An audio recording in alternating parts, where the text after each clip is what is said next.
All right, let's get started. Uh, I am honored to be joined by Mayor Pro Tem Dave Martin and by the Chief Medical uh, Doctor for the city, Dr. Persse. Um, Look, at a time when everyone is focusing on the 2020 election, and I do want to encourage people to vote and to vote early on or before October the 30th, and the last day being November the 3rd, and Halloween festivities and the upcoming holidays.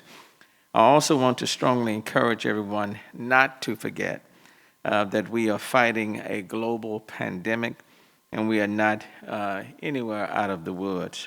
In fact, some experts believe Houston could eventually be facing a third wave or at least another surge of this virus, and we are experiencing an increase in people testing positive for COVID-19.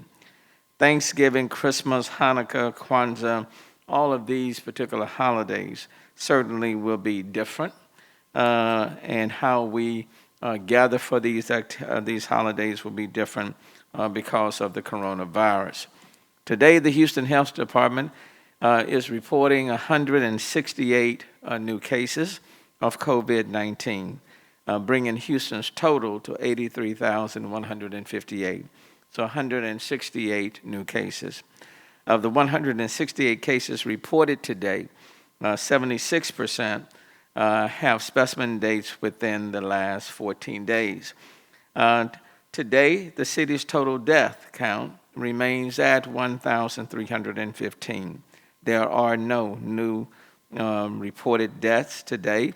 That's a positive news, and I certainly want to underscore that. So no new deaths are we reporting today, and of course, that is subject to change tomorrow and the days to come. You know, we had suspended holding these 3 o'clock press conferences for a moment. You know, we didn't do them like last week. Quite frankly, as the positivity rate went down. But based on what we are seeing all over the country, based on what we are seeing in West Texas, and with the holidays quickly approaching, we felt compelled to start bringing these conferences back on a more regular basis. I know people are tired of conversation of dealing with COVID-19, but the reality is this virus is surging in other parts of the United States, and this virus is surging in West Texas. And so it's important for us to have this continuing conversation with people in the city of Houston as we move forward.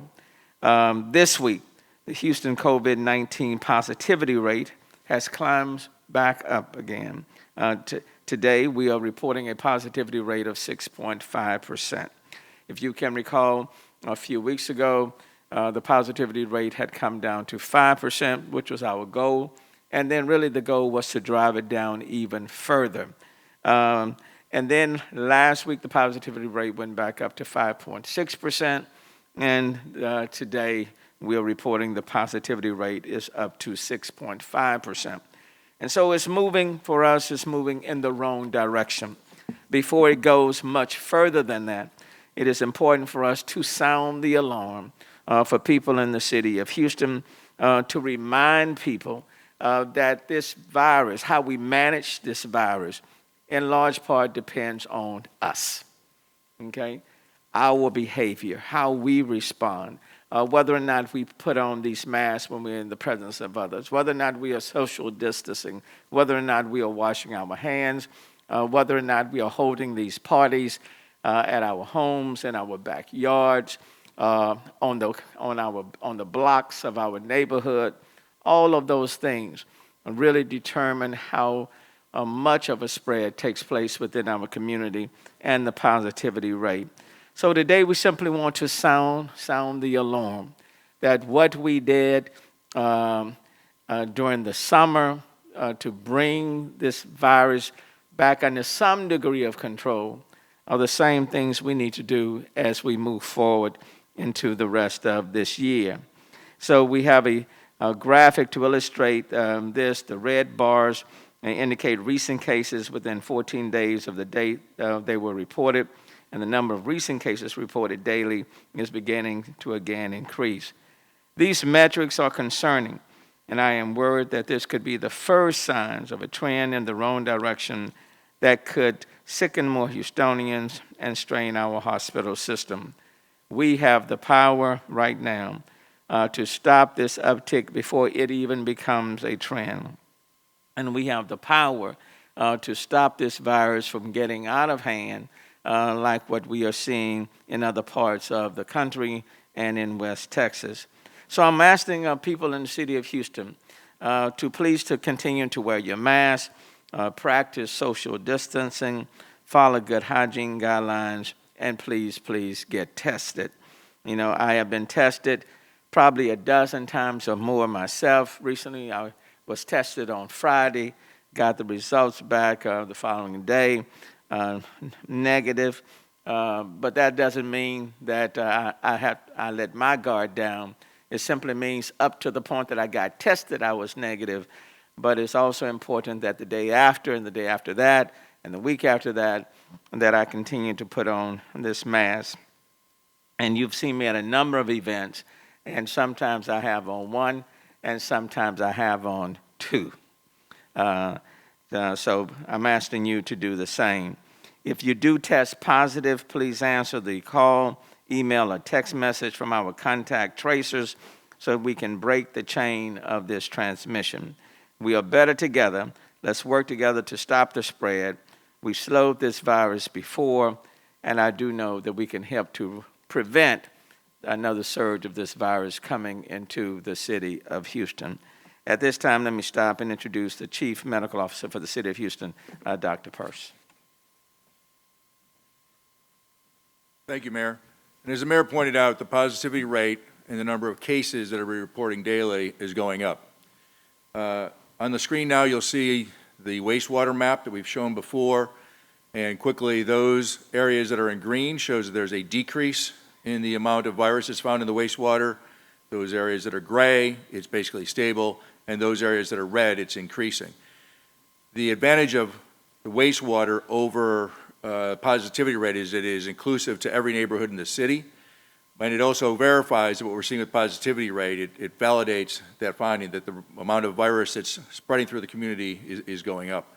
And so we now have three metrics, and we've been saying don't pay any attention to one particular metric, nor do you have to pay close attention to any or hang your hat on any one particular value. But we now have three metrics that are showing increased activity of virus in our community. So that's the bad news. The good news, if we go to the next slide, is that the hospitalization rates are remaining relatively stable. Now, if you look carefully, you'll see that, and in the top, what we have here is the patients who are admitted to the intensive care unit. The red line is those who are confirmed COVID cases. The blue line are the ones that are waiting for the test to come back. In the lower graph, it's the non-ICU beds. Again, the red line is confirmed cases, and the blue are the ones that are waiting for the test to come back.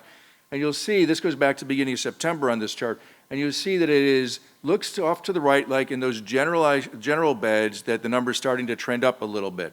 So this would make sense, remembering that hospitalization is a lagging indicator behind what we would see in the community in terms of our positivity rate and the wastewater. So these are things we need to pay close attention to. But really, to reinforce and to echo what the mayor's saying is that this is our opportunity. We now have indicators that the virus is starting to behave more actively, and that is because our behavior has changed. The virus hasn't changed. The virus is the same as it's always been. It will take advantage of whatever opportunity we give it.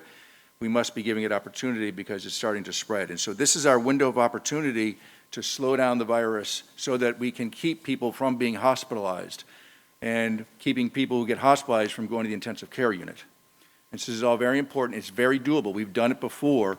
We know how to do it. I don't have to tell you again, but it's wearing a mask, washing your hands, don't gather in large groups.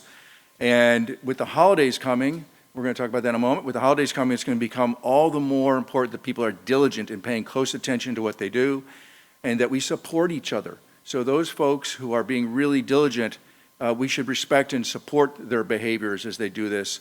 Nobody should be feeling embarrassed or afraid to wear a mask or afraid to socially distance themselves. That's the smart thing to do. And remember, again, the mask that you wear, it protects you a little bit, but it mostly protects the people around you in the event that you're one of the 40% of people who are infected that don't have any symptoms. Again, about 40% of the people who are infected have no symptoms, so they have no idea they're spreading it. If they knew they were spreading it, they would have stayed at home or they would have kept away from it. So this is why we're wearing the mask. So the biggest thing about wearing the mask is it protects those around you.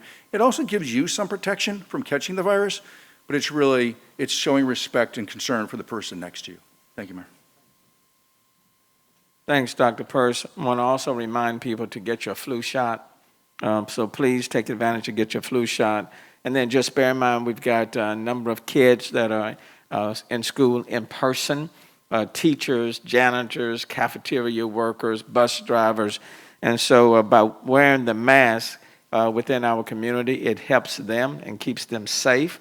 And then as we get ready to move into November and December, really the heart of the holiday season, keeping these masks on not only protects your health, but it also protects in part our own economy.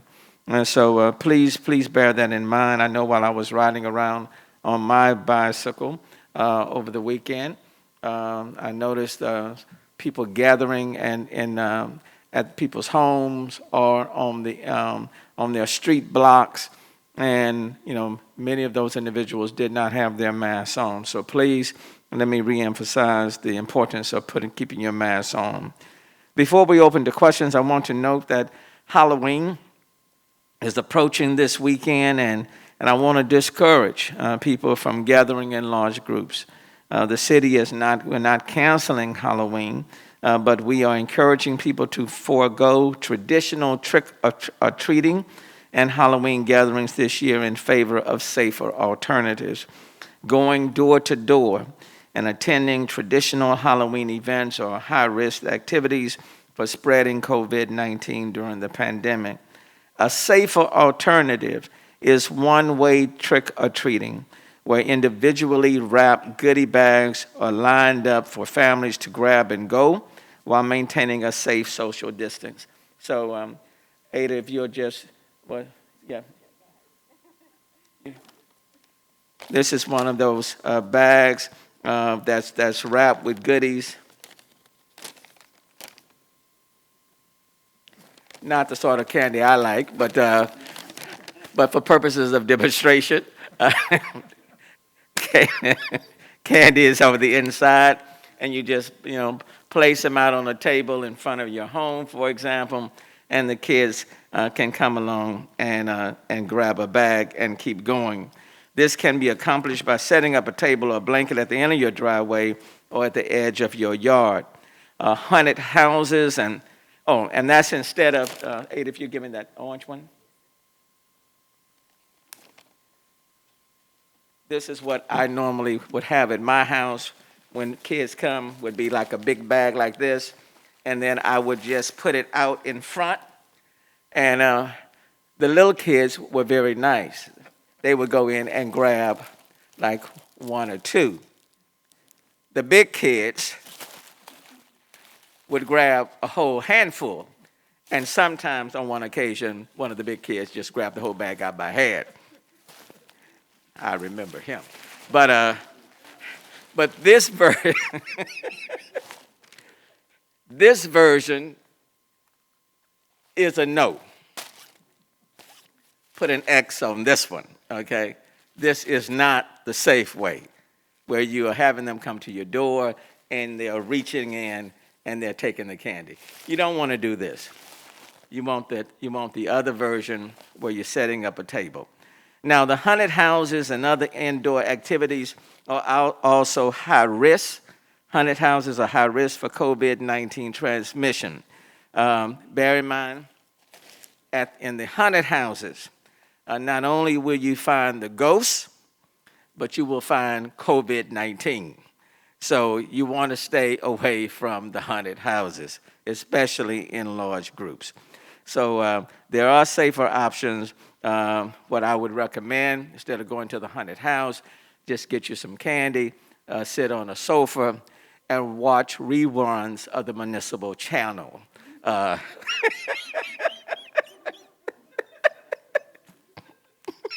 Starring Mayor Pro Tem Dave Martin and the 16 other council members the reruns of the municipal channel while you eat your candy. So that's what I would, that's like a haunted house. I'm sorry, let's be serious.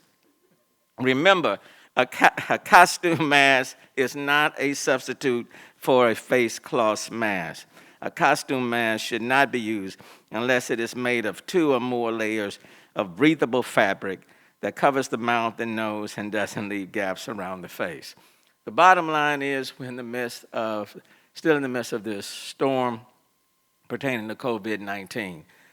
Please keep your masks on, engage in social distancing, proper hygiene, and let's do everything that we can not to have a resurge of this virus that we experienced in June, July, and August, and that others are experiencing in other cities throughout our country and in West Texas. Our behavior can pretty much dictate our destiny. So please govern yourselves accordingly.